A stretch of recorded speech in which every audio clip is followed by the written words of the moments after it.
De novo a mesma coisa. A árvore tá aí. Terreno, nenhum pé de manga ficou. Mesma dimensão, nenhuma construção. Ao fundo, algumas construções erguidas, demarcações. A terra está muito seca.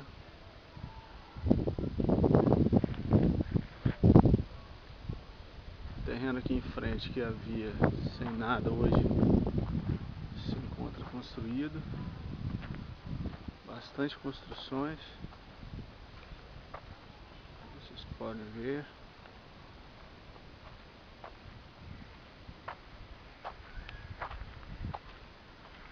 Terreno aqui propriamente dito, só mato. Os pés de manga nenhum ficaram.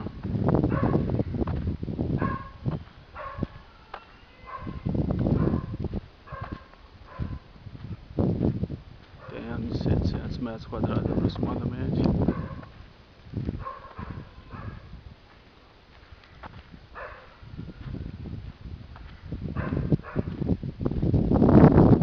Pega de uma esquina a outra.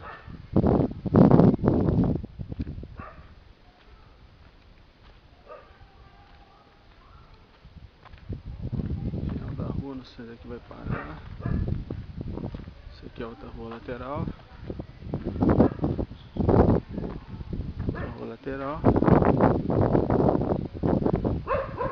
Descendo. Um ângulo maior aqui de visão.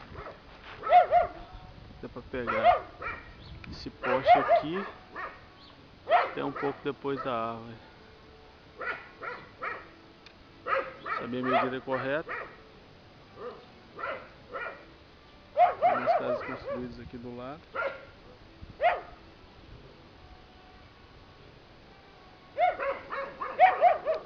Infelizmente eu tinha plantado alguns pés de manga, hoje não ficou. A terra está muito seca, não chove. E é isso. A árvore continua lá. Muito bonita.